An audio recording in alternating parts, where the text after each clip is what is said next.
It probably doesn't look much like this. Okay, so this is how In one of the most affluent counties in America, people are queuing for handouts to Spanish.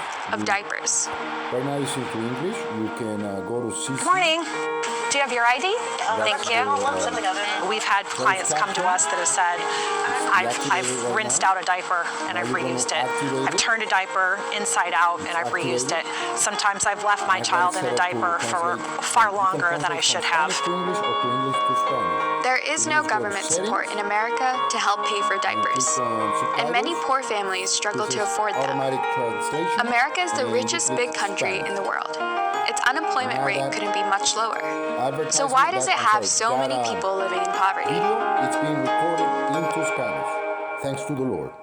So let's watch it. In America, almost 40 million people are living in poverty. That's nearly 1/8 of the population living on less than $26,000 a year for a family of 4. Here's the thing though, poverty in absolute terms has actually decreased in recent years. But the nature of poverty is changing, and that change is making it much harder to fight. Poverty used to be more of an inner city phenomenon, but as housing costs skyrocketed, poverty exploded in the suburbs.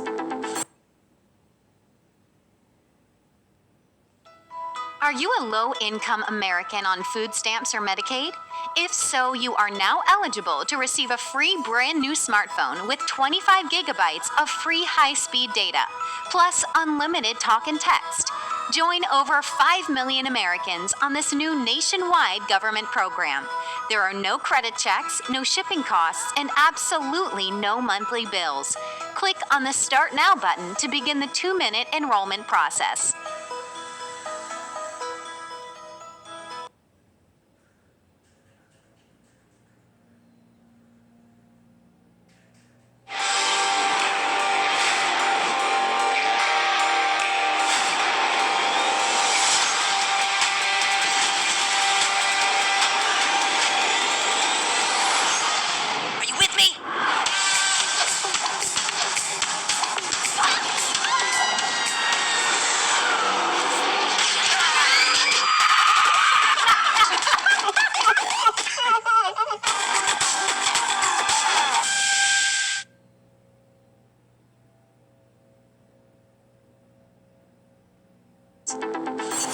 Now there are 3 million more poor people in suburbs than cities.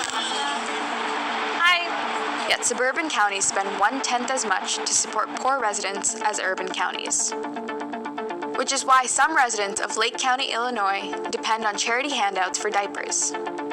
Our schedule for the rest of the year, so you can come twice a month, just not twice in the same week. Anne Marie Mattis is a local mom. She set up the charity 9 years ago in her basement. Initially, she distributed secondhand children's clothes to poor families. But soon, she found there was an overwhelming need for diapers.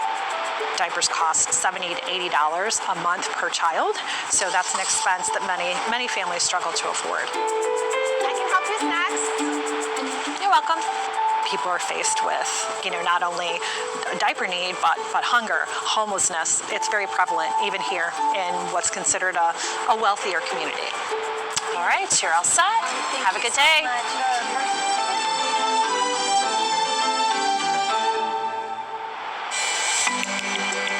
You want a sandwich? Ex-Savior has been using the diaper pantry for the last few months. For her, it's a lifeline. Our budget goes on rent and food, anything that's not covered by health insurance. Let me take this shirt off. You got another one on. Clothing is a big thing for 5 kids. Yeah. It's a program, they help out a lot with healthy food. Then you can get some vouchers with beans, cheese, milk. I cook a lot of spaghetti because it usually lasts longer. Poverty in America is becoming more concentrated.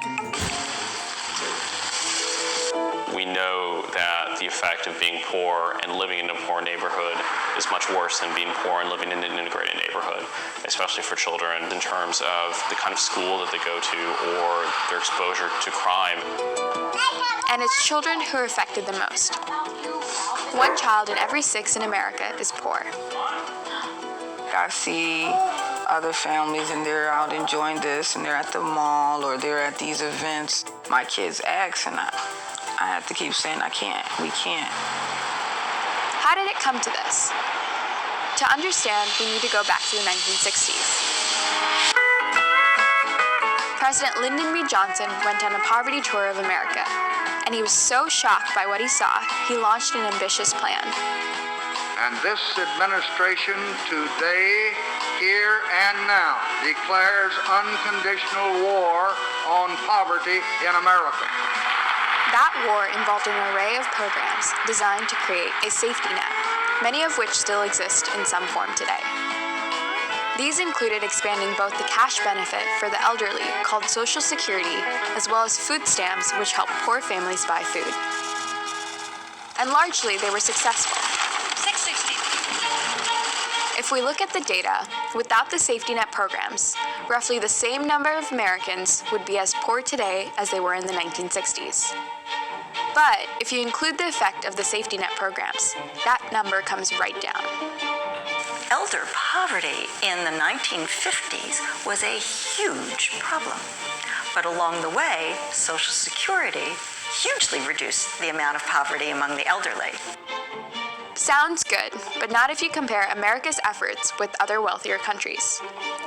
Before the benefit of safety nets is applied, America's poverty rate is comparatively low. But with it included, it's one of the worst performing, only slightly above Costa Rica. In part, that's because America's safety net programs have tended to benefit the elderly more than other groups, like working-age adults and children. Those programs are not doing as much as they might in a country like Finland, for example. Finland has a child poverty rate before taxes and transfers that are on par with America. And after its safety net kicks in, you cut that down to about 3%. In America, you don't do that at all. Child poverty in America is remarkably high for an advanced, developed democracy. And you have to ask yourself, what is the future of a society that doesn't invest in its children? The problem is food stamps, for example, can only be spent on specific things, which doesn't always include the most obvious items. Unlike Social Security for the elderly, whose recipients are handed cash to do as they please. It's lunchtime, and back at the pantry, it's been a very busy day. We've given out 5,925 diapers so far, with an hour and a half left to go. Since Anne-Marie started the charity, she says they've given out 1.2 million diapers, and every week, more and more families are registering. The safety net programs that exist in the United States in general do not cover diapers, and that's a common misconception in the community. The problem is safety net programs are targeted so that many people don't qualify. They're restrictive. There are behavioral conditions increasingly attached to them. And all of this can lead to a bureaucratic nightmare of red tape from which it's almost impossible to escape. In America, there is an ongoing debate about whether giving poor people cash leads to dependency. Yet the evidence from other countries shows that cash benefits can really help dent poverty. Since Canada implemented a child benefit of a few $100s a month, they have seen their child poverty numbers decline by about a third. It's reasonable to expect that a program of similar magnitude in America would also generate the exact same effect. One candidate for the Democratic presidential nomination has even made this a central part of his campaign. I'm Michael Bennett from Colorado. Colorado Senator Michael Bennett has proposed monthly cash transfers of $300 for each American child as part of wider proposals to help poor people. School kids all over this country, they're living at a time when we've got the worst income inequality that we've had in 100 years. You've probably never heard of him, which tells you a lot about America's political appetite for reducing poverty. Poor people are much less likely to vote, so their issues are rarely vote winners. If you're working 2 jobs and trying to make sure your kids are walking safely to school in a gang-infested neighborhood, are you going to the block party for your member of Congress and making a campaign donation so that he or she will listen to you? The pantry's closing for the day. For the families who use it, poverty does not need to be inevitable. Thank you. There is a way out. Other countries around the world have done it. It's really possible, presuming you're a wealthy country with the resources and you have a reasonably strong economy. The choice is a political one. I know that there's something better coming. And then we'll look back on it like, we got through it. We're strong. We're going to be stronger because of it. I'm Anna, the director of this film. If you'd like to see more on the journey that brought us to the diaper pantry, you can watch the story behind American poverty by clicking on the link opposite. The other link will take you to some of the resources that we used when we were researching this film, including other exclusive material.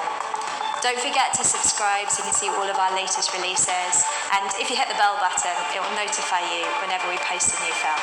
Thanks for watching.